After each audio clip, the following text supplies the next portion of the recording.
القيوم لا تأخذه سنة ولا نوم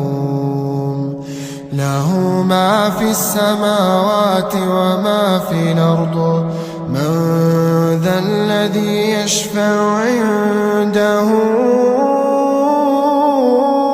إلا بإذنه يعلم ما بين أيديهم وما خلفهم ولا يحيطون بشيء من علمه إلا بما شاء وسع كرسيه السماوات والأرض ولا يؤوده